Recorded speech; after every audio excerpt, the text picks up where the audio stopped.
Hello मेरे प्यारे बच्चों, स्वागत है आप सभी का एसपी स्टडी क्लासेस के एक और बेहतर वीडियो पर।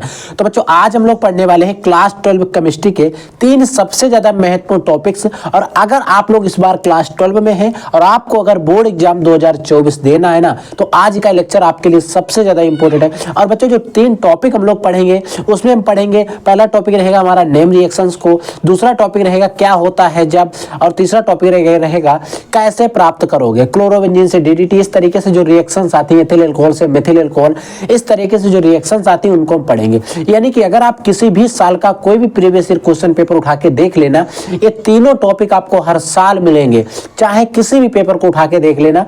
इनमें एक टॉपिक और अगर हम चाहें तो एक टॉपिक हमारा रिक्त स्थान की पूर्ति करना आता है। उसमें एक जैसे एक रिएक्शन दी रहेगी, उसमें क्या होगा, ए के स्थान पर क्या रखना है, बी के स्थान पर क्या रखना है, वो भी हमारे बोर्ड एग्जाम में कभी कभी पूछ लिया जाता है। ठीक है, तो उस पर हम अलग से वीडियो लाएंगे क्योंकि उसको अलग से समझाना पड़ेगा, तो उसको मैं आप लोगों को अलग से समझा दूंगा। ठीक है, लेकिन ये तीनों टॉपिक ऐसे हैं जो हर साल आते हैं। ठीक है, तो इसमें सबसे पहले हम लोग डिस्कस करेंगे क्या होता है जब, फिर पढ़ेंगे हम नेम रिएक्शंस। जैसे बच्चों क्या होता है जब, किस प्रकार की रिएक्शंस आती है इनको ध्यान से समझिएगा। जैसे कि पहली रिएक्शन दी गई कि ग्लिसरॉल्स को ऑक्जेलिक अम्ल के साथ गर्म करते हैं। यानी कि बच्चों जो ग्लिसरॉल होता है उसको ऑक्जेलिक अम्ल के साथ हम गर्म करते हैं, यानी कि हीट करते हैं। अब बच्चों सबसे पहले तो हमें ग्लिसरॉल का सूत्र पता होना चाहिए, ऑक्जेलिक एसिड का सूत्र पता होना चाहिए, तभी तुम बना सकते हैं। लेकिन आपको करना क्या रहेगा, कैसे आपको ये सारे सूत्र पता होंगे, आप इनका बार बार रिविजन करोगे और ये सूत्र आपको रट जाएंगे। ठीक है बच्चों, जो ग्लिसरॉल होता है अगर इसके सूत्र की बात करें तो इसका सूत्र होता है CH2OH। ठीक है, इधर नीचे होता है CHOH, नीचे होता है CH2OH। ठीक है, ये बच्चों क्या होता है, ग्लिसरॉल का सूत्र होता है।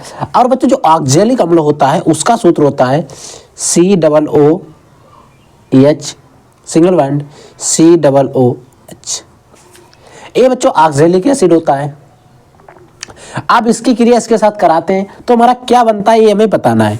जब बच्चों ग्लिसरॉल जो होता है ऑक्जेलिक अम्ल के साथ क्रिया कराता है, बच्चों इसका आप नाम लिख लेना, ऑक्जेलिक अम्ल है, ये हमारा ग्लिसरॉल है। जब बच्चों इसकी क्रिया होती है तो ग्लिसरॉल के मोनो ऑक्जिलेट बन जाते हैं। क्या बनता है, ग्लिसरॉल का मोनो ऑक्जिलेट बनता है। जैसे बच्चों ऊपर क्या रहेगा, CH2OH ही रहेगा। ठीक है, इसमें कोई चेंज नहीं होगा।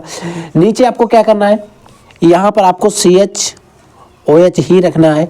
अब आपको यहां से ध्यान देना है, यहां तक बच्चों आपको क्या करना है, CH2 तक ऐसे रखना है, CH2 तक आपको ऐसे रखना है।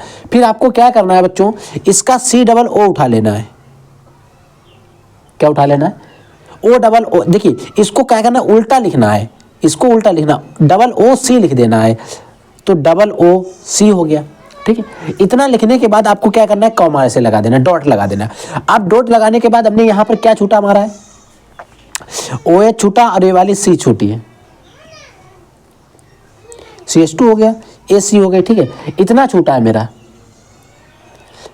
और नहीं, एक मिनट, एक C यहाँ पर देखिए ऑक्सीजन हमारे 2 यूज हुए, टोटल ऑक्सीजन है कितने, 4 है। ठीक है, एक 5 है। तो अभी यहाँ पर अब हमारे पास COOH, ये तो पूरा छूटा ही है ना। अभी हमने सिर्फ इतना तो यूज किया बच्चों, इतना यूज किया है यहाँ पर, COOC यूज किया है, लेकिन COOH छूटा है। इसको हम लिख देंगे डॉट करके COOH। ठीक है, अब बच्चों पॉजिटिव देखिए, अब हमारे ए वाला पूरा यूज हो गया, ए वाला यूज हो गया। अब हमारे पास यहाँ पर OH बचा और इधर हमारा हाइड्रोजन बचा, यानी कि 2 हाइड्रोजन बचे हैं, H2 हो गया और एक O बचा है,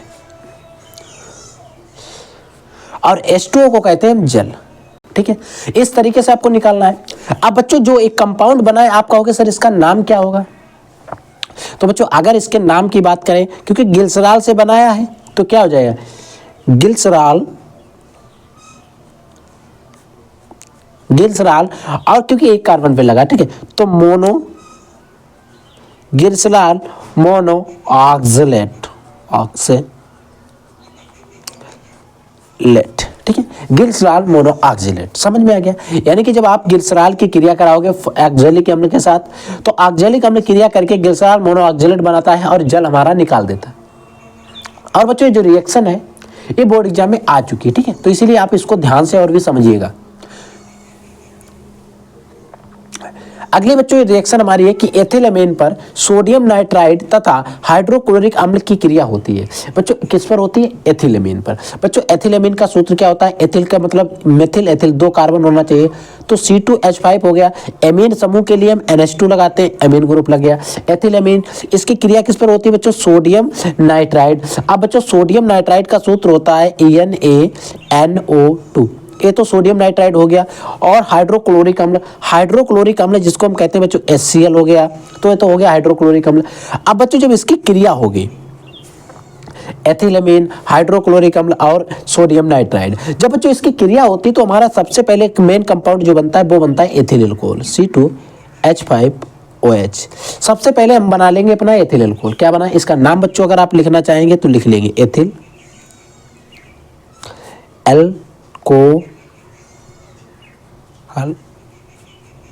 एथिल एल्कोहल। ठीक है, एथिल एल्कोहल बन गया हमारा। अब बच्चों इनके नाम एथिलएमीन है, ये सोडियम नाइट्राइड है, और ये हाइड्रोक्लोरिक एसिड है HCl। ठीक है, तो इनके तो नाम आप इधर लिखे हुए हैं, इधर वाले कंपाउंड के नाम हम आप लोगों को बता देंगे।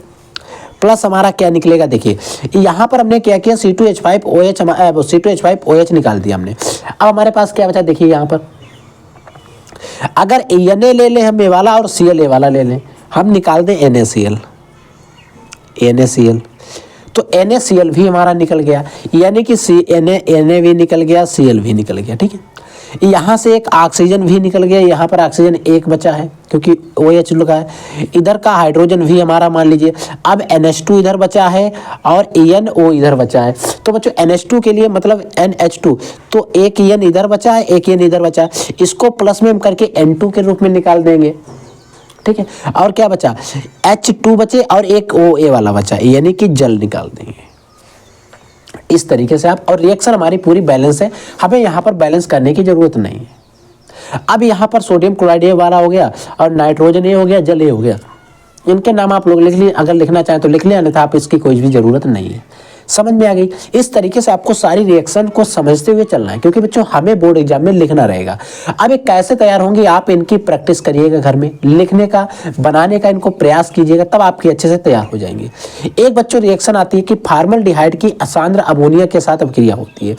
बच्चों जो फॉर्मल्डिहाइड होता है उसका सूत्र होता है HCH, सांद्र अमोनिया का मतलब NH3। एक रिएक्शन आपने पढ़ी होगी फॉर्मल्डिहाइड से यूरोट्रोपिन। ठीक है, तो यहां पर यूरोट्रोपिन ही बनता है। अब यूरोट्रोपिन का सूत्र होता है CH2 का होल 6 EN4 प्लस बच्चों H2O। ठीक है, अब हमें क्या करना होता है, रिएक्शन बैलेंस करनी रहती है। बैलेंस करने के लिए आपको याद रखना है, यहाँ पर हमें 6 बढ़ाने रहते हैं। अब जैसे ही आप यहाँ पर 6 बढ़ाओगे तो हमारे ऑक्सीजन कितने हो गए? 6 ही कार्बन और 12 हाइड्रोजन इधर हो गए, तो हमें ऑक्सीजन 6 करने के लिए हमें जल के पास भी 6 बढ़ाने पड़ेंगे। अब जल के पास जैसे आप 6 बढ़ाओगे, अब हमें नाइट्रोजन बैलेंस करना रहेगा। नाइट्रोजन N4 है और नाइट्रोजन यहाँ पर कितना है? सिंगल, तो यहाँ पर N4 करने के लिए हमें यहाँ पर N के नाइट्रोजन के यानी कि अमोनिया के पास भी 4 बढ़ाने पड़ेंगे। ये बच्चों अमोनिया है। अब बच्चों इसका जो नाम है बच्चों यूरोट्रोपिन लिख लीजिएगा, यूरोट्रोपिन। ठीक है, या फिर यूरोट्रोपिन होता है बच्चों, यूरोट्रोपिन होता है। ठीक है, तो इस तरीके से आपको इसका यूरोट्रोपिन बनता है CH2 का होल 6N4 प्लस 6H2O। ये रिएक्शन जो है बैलेंस करने में थोड़ी दिक्कत होती है, कोई दिक्कत नहीं। अगर आप यहाँ पर याद रखिएगा, ये जो फॉर्मल्डिहाइड है इसके पास में सिर्फ 6 बढ़ाने रहेंगे, और जैसे ही आप फॉर्मल्डिहाइड के पास 6 बढ़ाओगे, क्योंकि ऑक्सीजन और किसी कहीं पे तो है नहीं, तो यहाँ पर भी हमें 6 बढ़ाने पड़ेंगे। अब जैसे ही आप यहाँ पर 6 बढ़ाओगे तो रिएक्शन लगभग हाइड्रोजन और ऑक्सीजन बैलेंस है, लेकिन यहाँ पर नाइट्रोजन भी हमें बैलेंस करना है, क्योंकि हाइड्रोजन के भी यहाँ पर बैलेंस ही कम पड़ रही है। ठीक है, इधर ज़्यादा हो गया, 6 दूनी 12 और 12 कितने होते हैं? 24 हाइड्रोजन इधर हो गए, इधर तो है ही नहीं, इधर तो 6 दूनी 12 ही है। ठीक है, तो इसके लिए 12 इधर करना पड़ेगा, 12 दूनी 24, तो N4 यानी कि नाइट्रोजन के अमोनिया के पास भी अब 4 बढ़ा दोगे और हमारी रिएक्शन जो है बच्चों बैलेंस हो जाएगी। ठीक है, अगली रिएक्शन बच्चों एसीटोन को सांद्र H2SO4 के साथ अभिकृत करते हैं। यानी कि जो बच्चों हमारा एसीटोन होता है उसको सांद्र H2SO4 जो होता है उसके साथ अभिकृत करते हैं। और ये जो रिएक्शन है बच्चों, इससे याद रखना, आपको याद होगी कि एसीटोन से मेसिटिलीन कैसे प्राप्त करते हैं, वहां पर हमने आपको ये रिएक्शन पढ़ाई है। तो बच्चों क्या होता है? CH3 CO CH3, ये तो बच्चों हमारा एसीटोन का सूत्र हो गया कि किसके सांद्र H2SO4 के साथ अभिकृत करते हैं, किस कैसा होना चाहिए, सांद्र H2SO4 के साथ अभिकृत करते हैं। अभिकृत करने पर या फिर यहाँ पर आप लिख सकते हैं अभिकृत करते हैं या फिर आप लिख सकते हैं आसवन करते हैं।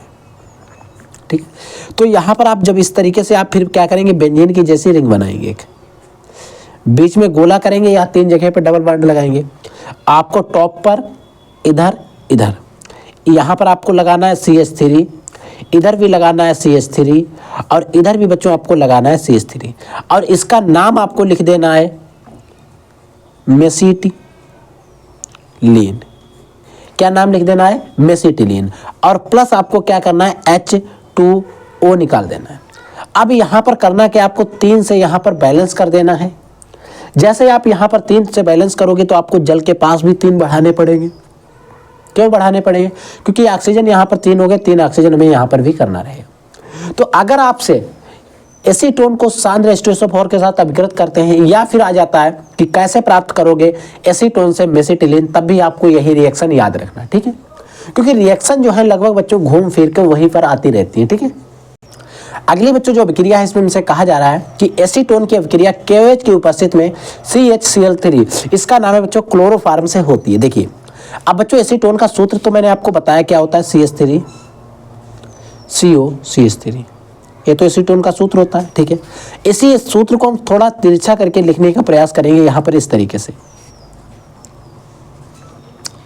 3 डबल बॉन्ड, यानी कि CO जो था उसको सेंटर आइटम में ले लिया, C को सेंटर में ले लिया और O को इधर जोड़ दिया डबल बॉन्ड के साथ, CH3 को साइड में लगा दिया। यहाँ पर क्या कहता है, KOH की उपस्थिति में क्लोरोफार्म से होती है, यानी कि CHCl3 और CHCl3 बच्चों इसका नाम जो है बच्चों वो नाम है क्लोरोफार्म।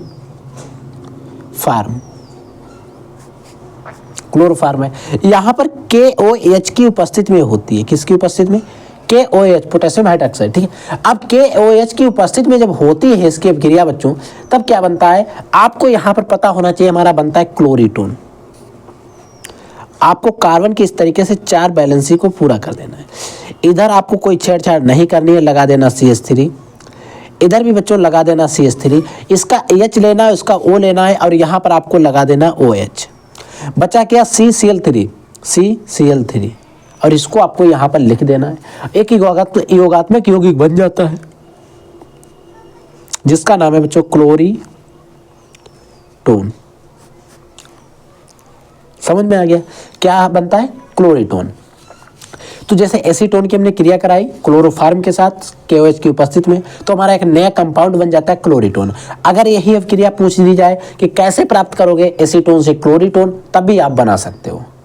ठीक है, अगली रिएक्शन बच्चों देखिए, अगली रिएक्शन है हमारी जो, उसमें कहा जा रहा है कि एसीटल्डिहाइड को टालेन अभिक्रमक के साथ गर्म करते हैं।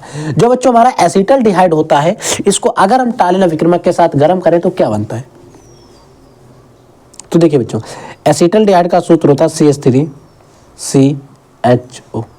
ठीक है, एसीटल्डिहाइड होता है, टालेन अभिक्रमक होता है बच्चों Ag2O। Ag2O ये क्या होता है बच्चों, हमारा टालेन अभिक्रमक होता है, ये चीज आपको याद रखना है। जब ये बच्चों क्रिया करता है, टालेन अभिक्रमक के साथ अभिक्रिया होती है, तो क्या होता है, एसिटिक अम्ल बनता है CH3COOH, एसिटिक अम्ल बनता है। प्लस हमारा क्या होता है, देखिए एसिटिक अम्ल कैसे बना, देखिए इसका O ए वाला यूज हो गया, AC के साथ O यूज हो गया और इसको A वाला O यूज होकर हाइड्रोजन जो था उसको लास्ट में लगा दिया गया। अब हमारे पास क्या बचा है, 2 Ag बचा है, यानी कि सिल्वर बचा, और सिल्वर की बैलेंसी के लिए यहाँ पर हम 2 बढ़ा देंगे, 2 सिल्वर। और ये जो 2 सिल्वर बनता है इसको बच्चों में रजत दर्पण यहाँ पर कहते हैं। क्या बनता है, रजत दर्पण। ठीक है, और बच्चों ये क्या हमारा है, एसिटिक अम्ल या एसिटिक एसिड, एसिटिक अम्ल। ठीक है, तो हर एक तरीके से आपको बना लेना है, अभिक्रिया को पढ़ लेना है, क्योंकि आपको रिवीजन करते रहना है। कोई भी अभिक्रिया है आप जब तक रिवीज नहीं करोगे तब तक समझ में नहीं आएगी। ठीक है बच्चों, क्योंकि इसमें कोई नियम तो है नहीं कि आप याद कर सकते हो। ठीक है, अगली रिएक्शन है बच्चों कि डाई एथिल ईथर को PCl5 से अभिक्रिया कराता है, यानी कि जो उस डाई एथिल ईथर को PCl5 से अभिक्रिया कराता है। देखिए तो बच्चों हमें आपको पता है कि डाई एथिल ईथर का सूत्र क्या होता है, डाई एथिल ईथर का सूत्र होता है C2H5, ठीक है, C2H5 single bond O single bond C2H5। ये होता है डाई एथिल ईथर का सूत्र। ये आपने कभी कभी ऐसे भी लिखा हुआ देखा होगा C2H5 का होल ट्वाइस O, ऐसा भी देखा होगा, या फिर आपने ऐसा लिखा हुआ देखा होगा CH3 C2H5 C2H5, ऐसा आपने लिखा हुआ देखा होगा, ठीक है। तो कोई भी आपको लिखा हुआ मिले कोई दिक्कत नहीं। अब इसकी जब क्रिया होती है बच्चों PCl5 से, आप ए वाला भी काट दें, ए वाला भी काट दें, आप इसको रखें या फिर इन दोनों को काट दें, ए वाला, और इसको समझिए, इसके साथ समझिए, क्योंकि दोनों एक ही चीज़ है, ठीक है। इसकी बच्चों PCl5 से जब अब क्रिया होती तो सीधे का मतलब होता है इसका कि इसका जो Cl है वो अलग हो जाता है, ठीक है। तो हमारा देखिए यहाँ पर C2H5 दो बार है ना, तो हम लिखेंगे C2H5Cl। अब बच्चों ये C2H5Cl है, इसका नाम क्या होगा? इसका नाम होगा बच्चों ethyl chloride, ethyl chloride, ethyl chloride बन जाएगा। और एथिल क्लोराइड के यहाँ पर दो अणु बनते हैं C2H5, क्योंकि दो बार है तो हमने यहाँ पर 2 से गुणा कर दिया और Cl बना दिया, ठीक है। अब हमारे क्या हो गया? Cl 2 हो गए, Cl कितने हो गए? 2। तब अब हमारे पास बचा यहाँ पर एक ऑक्सीजन वाला बचा और P बचा, और हमने क्या किया? ऑक्सीजन को ले लिया और POCl3 बना दिया, क्योंकि Cl5 है यहाँ पर, 2 Cl तो यहाँ पर यूज हो गए, बचे 3 तो हमने बना दिया POCl3। कोई दिक्कत नहीं होनी चाहिए, ठीक है। तो इस तरीके से डाईएथिल ईथर जो था भैया, उसको हमने PCl5 के साथ क्रिया कराई और एथिल क्लोराइड हमने बना दिया और हमारी रिएक्शन संपन्न हो गई, ठीक है। अगली रिएक्शन देखिए बच्चों, अगली रिएक्शन है बच्चों, फिनोल में ब्रोमीन जल मिलाया जाता है। यानी कि जो बच्चों हमारा फिनोल होता है उसमें क्या किया जाता है? ब्रोमीन जल मिलाया जाता है।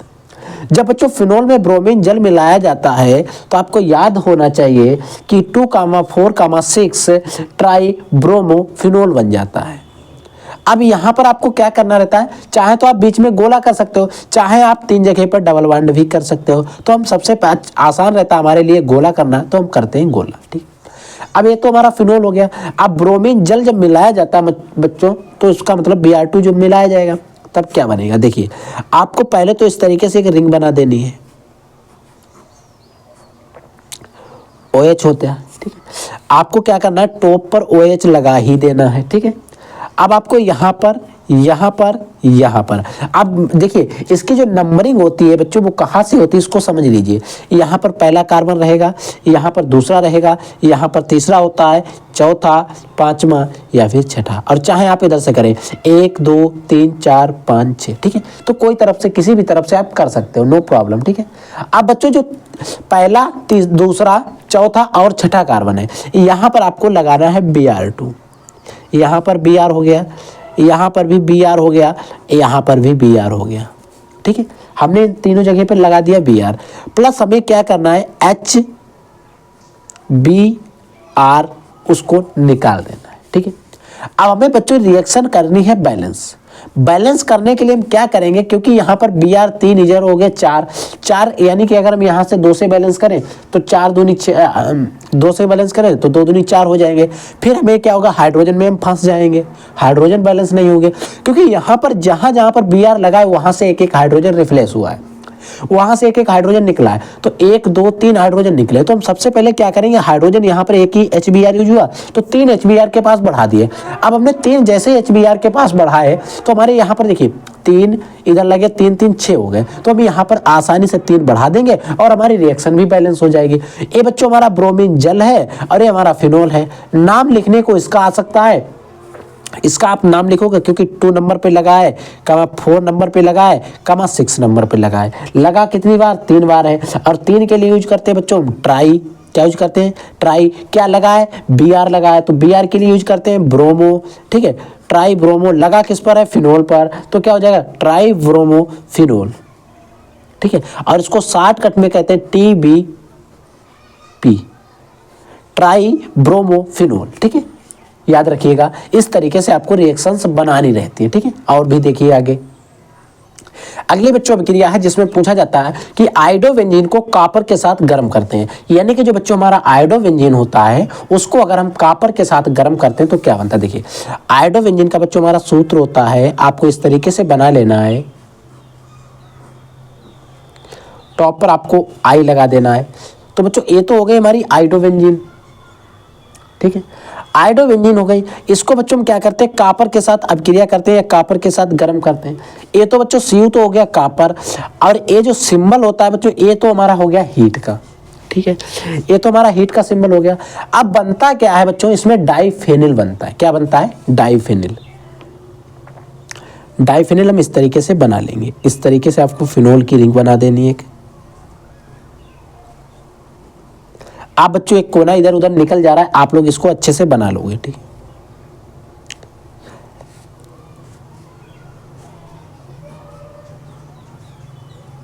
इस तरीके से, ठीक है। प्लस हम क्या करेंगे बच्चों, CuI को निकाल देंगे। लेकिन यहाँ पर बेंजीन की इस जैसी रिंग जो है हमारे पास दो है, तो दो बनाने के लिए हमें यहाँ पर दो से बैलेंस करना पड़ेगा। अब जैसे ही बच्चों हमने यहाँ पर दो से बैलेंस की तो यहाँ पर जो I था वो भी दो बार हो गया। अब यहाँ तो हमने I तो निकाल दिया है, लेकिन I यहाँ पर आया, तो I को दो बार करने के लिए हमें यहाँ पर दो से बैलेंस करना रहेगा। अब जैसे ही आप इसको दो से बैलेंस करोगे तो Cu भी हमारा दो बार हो गया, तो Cu को बैलेंस करने के लिए Cu के पास भी दो बढ़ा देंगे। और बच्चों आप कहोगे सर ये जो जुड़ा हुआ इसका नाम क्या होगा, तो बच्चों इसका नाम होगा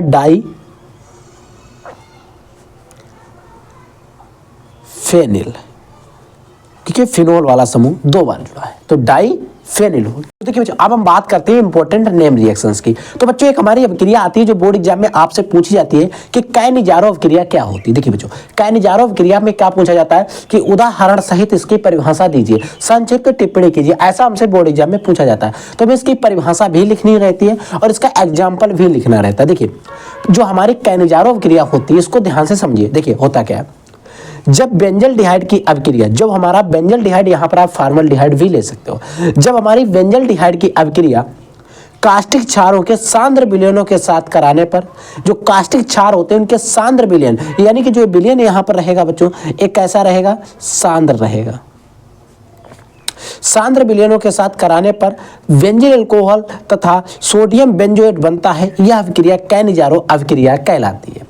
यानी कि जब हम कोई बेंजल्डिहाइड लेंगे उसकी जो अभिक्रिया होगी बच्चों कास्टिक क्षारों के साथ कराएंगे, जो कास्टिक क्षार होंगे उनका जो विलयन रहेगा बच्चों वो हमारा सांद्र होना चाहिए। उनके साथ में जब हम कराएंगे तो हमारा क्या बनता है, बेंजील अल्कोहल बनता है और सोडियम बेंजोएट बनता है। और ये अभिक्रिया जो होती है बच्चों काइनेजारो अभिक्रिया कहलाती है। जैसे बच्चों हमारा जो बेंजल्डिहाइड का सूत्र होता है C6H5CHO होता है, और इसकी जब NaOH के साथ अभिक्रिया होती है तो हमारा बनता है बेंजील अल्कोहल। अब बच्चों जो C6H5CH2OH जो है इसका नाम है बेंजील अल्कोहल, जो कि ये लिखा हुआ है। और जो बच्चों C6H5COONA लिखा हुआ है इसका नाम है सोडियम बेंजोएट, ठीक है। तो इसका भी नाम लिखा हुआ है, आप लोग लिख लीजिएगा। तो इस तरीके से हमें काइनेजारो अभिक्रिया को भी तैयार रखना रहेगा। अब बच्चों ये रिएक्शन आपने कभी कभी क्या होगा कि रिएक्शन को आपने जो है रिंग के अंदर देखा होगा, तो हम आपको रिंग के भी अंदर समझा देते हैं। देखिए हमारा जो बेंजल्डिहाइड होता है बच्चों उसका सूत्र अगर हम रिंग में बात करें तो बीच में गोला करके हम लिखेंगे यहाँ पर CHO प्लस हम जोड़ेंगे यहाँ पर बच्चों क्या, NaOH, ठीक है। जब आप इसकी अभिक्रिया कराओगे तो हमारा बेंजील अल्कोहल पहले बनेगा। अब जो बच्चों बेंजील अल्कोहल होता है उसका सूत्र क्या ऐसे लिखोगे, यहाँ पर आप लिखोगे CH2OH प्लस हमारा सोडियम बेंजोएट निकलता है तो हम लिखते हैं सोडियम बेंजोएट को इस तरीके से लिख देंगे COONA, ये हमारा सोडियम बेंजोएट हो गया। अब हमें यहाँ पर दो से बैलेंस कर देना रहेगा, हमारी रिएक्शन भी बैलेंस हो जाएगी। तो अगर आपको रिंग में कभी कभी मिल जाता तो आपको घबराना नहीं, रिंग में अगर आप बनाना चाहे तो ऐसे आप बना सकते हो, नो प्रॉब्लम। समझ में आ गया, हर एक चीज को आपको समझते हुए चलना है, ठीक है। अगली रिएक्शन देखिए बच्चों, अगली हमारी रिएक्शन जो है बच्चों स्मिट अभिक्रिया है। स्मिट अभिक्रिया भी बोर्ड एग्जाम में कई बार पूछी जा चुकी है और आपके बोर्ड एग्जामिनेशन 2024 के लिए सबसे ज्यादा इंपॉर्टेंट है बच्चों। देखिए यह जो है प्राइमरी एमीन बनाने की विधि है। देखिए जो हमारे स्मिट अभिक्रिया है इसमें हम इसके द्वारा हम प्राइमरी एमीन बनाने की विधि है। अब बच्चों यहाँ पर ऑब्जेक्टिव क्वेश्चन बन सकता है, आपसे पूछा जा सकता है कि जो हमारी एक अभिक्रिया होती है स्मिट अभिक्रिया, यह अभिक्रिया किस प्रकार की एमीन बनाती है, प्राइमरी सेकेंडरी टर्सरी ऐसे। तो आपको पता होना चाहिए प्राइमरी एमीन बनाती है, ठीक है। बनाने की विधि है कार्बोक्सिलिक अम्ल की अभिक्रिया, जो कार्बोक्सिलिक एसिड होता है इसकी अभिक्रिया हाइड्रोजोइक एसिड यानी कि N3H के साथ कराने पर सांद्र H2SO4 की उपस्थिति में यहाँ पर रखनी होती है 0 सेंटीग्रेड पर। अगर हम कराते हैं तो हमारी मेथिल एमीन बनता है, ठीक है। क्या हो गई CH3 तो हमारा हो गया क्या, एसिटिक एसिड, सॉरी बच्चों, फार्मिक अम्ल, ठीक है, फार्मिक अम्ल वो कार्बोक्सिलिक एसिड बच्चों, कार्बोक्सिलिक अम्ल या फिर आप एसिटिक अम्ल भी कह सकते हैं। तो ये बच्चों हमारा कार्बोक्सिलिक एसिड हो गया, हाइड्राजोइक अम्ल ये हो गया, N3H हो गया, इसकी सांद्र H2SO4 के उपस्थिति में क्रिया कराएंगे तो हमारी क्या बनती है, मेथिलेमिन, जो कि यहाँ पर लिखा हुआ है। मेथिलेमिन बनता, CO2 और N2 हमारा निकल जाता, कोई टेंशन नहीं है। तो एक तो हमारी है स्मिट अपक्रिया। अगली बच्चों हमारी रिएक्शन है बच्चों विलियम संश्लेषण अपक्रिया। ये रिएक्शन भी अगर आप मॉडल पेपर वगैरह सॉल्व करते होगे तो आपको वहां पर मिलती होगी कि विलियम संश्लेषण अपक्रिया क्या है।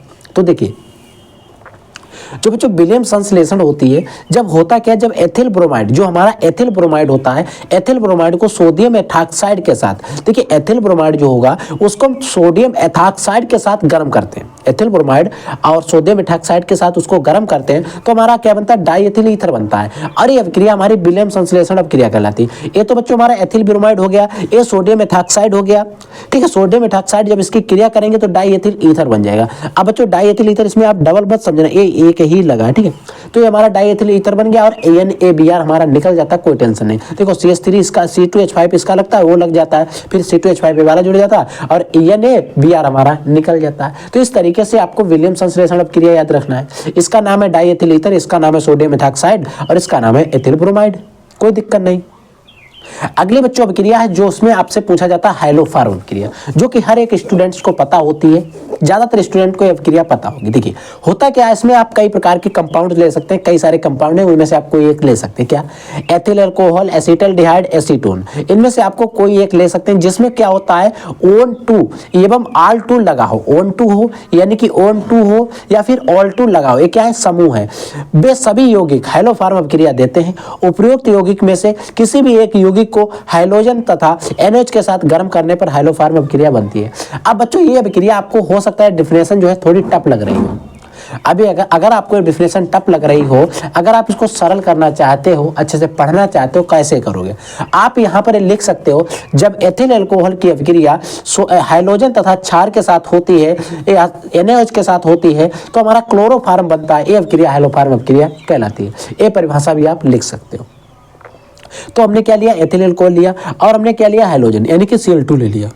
इसकी क्रिया कराई हमने NaOH के साथ। जब NaOH के साथ आप क्रिया कराओगे, इसकी अब क्रिया कराओगे तो बच्चों CH-Cl3 यानी कि क्लोरोफार्म बनेगा, plus NaCl plus H2O plus sodium format बनता है, HCOO हमारा निकल जाता है। तो इस तरीके से आपको हाइलोफार्म अपक्रिया भी याद रखना है, ठीक। अगली अपक्रिया बच्चों हमारी है कार्विल अमीन अपक्रिया। अब एक कार्विल अमीन अपक्रिया भी आपको पता है कि बोर्ड एग्जाम में कई बार पूछी गई है। एथिलेमीन को क्लोरोफार्म, जो हमारा बच्चों एथिलेमीन होगा, इसको क्लोरोफार्म और अल्कोहली पोटेशियम हाइड्रोक्साइड के साथ गर्म करने पर एथिल आइसोसाइनाइड बनता है। अब हमने यहाँ पर वही चीज लिखी जो ये अपक्रिया में दिखाई गई है, यानी कि एथिलेमीन की अपक्रिया होती है किसके साथ, क्लोरोफार्म और अल्कोहली पोटेशियम हाइड्रोक्साइड, ठीक है, अल्कोहली पोटेशियम हाइड्रोक्साइड के साथ होती है। गर्म करने पर क्या होता है, एथिल आइसोसाइनाइड, और C2H5NC जो है एथिल आइसोसाइनाइड इसका नाम है। तो इस तरीके से आपको अपक्रिया भी बना लेनी है और बैलेंस ही हमने पहले करके रखी है, आपको बैलेंस करने की और रटने की भी जरूरत नहीं है। देखिए बच्चों, जब देखिए हमारी अगली रिएक्शन है बोटाज अपक्रिया। देखिए बोटाज अपक्रिया थोड़ी आपको समझ लेना, क्योंकि आपको हर एक बुक में अलग अलग मिल सकती है। जैसे जब एल्किल हैलाइड की सोडियम धातु से शुष्क ईथर की उपस्थिति में अपक्रिया होती है तो एल्केन बनता है। जो हमारा एल्किल हैलाइड है, एल्किल हैलाइड का मतलब RX होना चाहिए। अब R के स्थान पर आपको रख देना CH3 और X के स्थान पर फ्लोरीन, क्लोरीन, ब्रोमीन, आयोडीन, आप कोई भी एक रख सकते हो। आप आयोडीन रख सकते हो, Br रख सकते हो, ठीक है, तो कोई दिक्कत नहीं, Cl भी रख सकते हो। जब आप इसकी क्रिया कराओगे सोडियम धातु के साथ और शुष्क ईथर की उपस्थिति में तो यहाँ पर एल्केन बनता है। एल्केन का मतलब एथेन बनेगा यहाँ पर, ठीक है, एल्केन बनेगा। अगर आप यहाँ पर CH3 रखोगे, I रखोगे तो एथेन बन जाएगा। तो जैसे बच्चों अगर हम बात करें तो हमने R के स्थान पर रख दिया CH3 और X के स्थान पर रख दिया I प्लस 2 Na के साथ अब क्रिया कराई, हमने शुष्क ईथर की उपस्थिति रखी तो हमारी क्या बन गया, CTH3 सिंगल बॉन्ड CH3, यानी कि R सिंगल बॉन्ड R है तो हमें CH3 R के स्थान पर रखा था, सिंगल बॉन्ड CH3। अब यहाँ पर 2 कार्बन है, हाइड्रोजन कितने 6, यानी कि 2 तिहाई 6, तो हमारा क्या हो गया, एथेन हो गया और प्लस 2 NaI हमारा निकल गया। तो इस तरीके से अपक्रिया भी आपको याद रखनी है। अगली बच्चों हमारी अपक्रिया है जिसका नाम है HVZ अपक्रिया। HVZ अपक्रिया भी हमारी बोर्ड एग्जाम में कई बार पूछी गई है, ठीक है। HVZ अपक्रिया में होता क्या है, जो हमारा एसिटिक अम्ल होता है इसकी क्रिया हम क्या कराते हैं, फास्फोरस लेते हैं और फास्फोरस कैसा होना चाहिए, लाल होना चाहिए। उसकी उपस्थिति में हम क्लोरीन से कराते हैं। देखिए, जब एसिटिक अम्ल की क्रिया लाल फास्फोरस की उपस्थिति में क्लोरीन से होती है तो ट्राइक्लोरो एसिटिक अम्ल बनता है। तो क्या बनता है? ट्राइक्लोरो एसिटिक अम्ल बनता है, CCl3COOH। इसका नाम है ट्राइक्लोरो एसिटिक अम्ल बनता है। और ये अभिक्रिया हमारी जो होती है HBZ अभिक्रिया कहलाती है। जैसे ये हमारा एसिटिक अम्ल हो गया CH3OH, CH3COOH प्लस हमने Cl2 के साथ अभिक्रिया कराई, लाल फास्फोरस की प्रेजेंस रखी यानी कि उपस्थिति रखी, हमारा क्या बना? ट्राइक्लोरो एसिटिक अम्ल बन गया, CCl3COOH बन गया, प्लस HCl निकल गया। तो ये तो हमारी हो गई HBZ अभिक्रिया, क्योंकि ये अभिक्रिया इतनी इंपॉर्टेंट है कि बोर्ड एग्जाम में कई बार पूछी गई है। अगली और लास्ट अभिक्रिया बच्चों हमारी जो है वो है क्लेमेंसन अपचयन। जो क्लेमेंसन अपचयन होती है, ये अभिक्रिया भी अगर आप प्रीवियस क्वेश्चन पेपर उठा के देखोगे तो सारी ऐसी रिएक्शन है जो कहीं ना कहीं बोर्ड एग्जाम में आई है। देखिए, इसमें होता क्या है, जो बच्चों हमारा एसिटल्डिहाइड होता है, जब एसिटल्डिहाइड का अपचयन मतलब हाइड्रोजन से क्रिया, अपचयन जो होता है जिंक अमलगम तथा सांद्र HCl की उपस्थिति में किया जाता है। इसका जो एसिटिक अम्ल का अपचयन जो होता है जिंक अमलगम और सांद्र HCl की उपस्थिति में किया जाता है तो हमारी एथेन बनती है। इसमें भी क्या बनता है? एथेन बनती है। जैसे बच्चों ये हमारा एसिटल्डिहाइड हो गया और इसका अपचयन किया गया HCl और सांद्र जिंक अमलगम है बच्चों, इसके साथ अभिक्रिया इसकी होती तो एथेन बनता है, C2H6 बन जाता है और हमारा जल बाहर हो जाता है। तो ये अभिक्रिया जो होती है बच्चों क्लेमेंसन अपचयन होती है। तो बच्चों ये थी टॉप कुछ इंपॉर्टेंट हमारी जो नेम रिएक्शंस आपको बता दी हमने, और हमने आपको बता दिया कैसे प्राप्त, क्या होता है जब, ठीक है, यानी कि क्या होता है जब, और हमारी इंपॉर्टेंट नेम रिएक्शंस। यानी कि अगर हम बात करें तो 2 टॉपिक हम लोगों ने डिस्कस कर लिए, ठीक है। अब हमारा बचा क्या है? एक टॉपिक हमारा बचा है, और वो जो बचा हुआ जो टॉपिक है वो क्या है? उसमें हम बात करेंगे कैसे प्राप्त करोगे, इससे वो। अब बच्चों हुआ क्या है कि मैंने आपको इससे पहले वीडियो अपलोड किया है, उसमें आपको बताया है कि कैसे प्राप्त करोगे इंपॉर्टेंट कुछ हमने सबसे ज्यादा जो महत्वपूर्ण किया है, तो वो हमने वीडियो आपके लिए लेक्चर अपलोड कर दिया है, आपको चैनल पर मिल जाएगा। अगर आप चैनल पर नहीं ढूंढना चाहते हैं तो वीडियो के डिस्क्रिप्शन बॉक्स में जाइए या फिर आपको ऊपर जो आई बटन है वहां पर भी मिल जाएगा। तो आप क्या करिएगा, इन सभी अभिक्रियाओं को अच्छे से तैयार कर लीजिएगा। कैसे प्राप्त करोगे इसका लिंक आपको इसी वीडियो के डिस्क्रिप्शन बॉक्स में मिल जाएगा। ये टॉपिक आपको, तीनों टॉपिक आपको अच्छे से तैयार कर लेने। अगर आपके मन में कोई डाउट, कोई भी क्वेश्चन रहता है तो वीडियो के कमेंट सेक्शन में कमेंट करके हमसे क्वेश्चन जरूर पूछिएगा, ठीक है बच्चों। तो आप लोग पढ़ते रहिए, आगे बढ़ते रहिए। I will take in next class. तब तक के लिए जय हिंद, वंदे मातरम।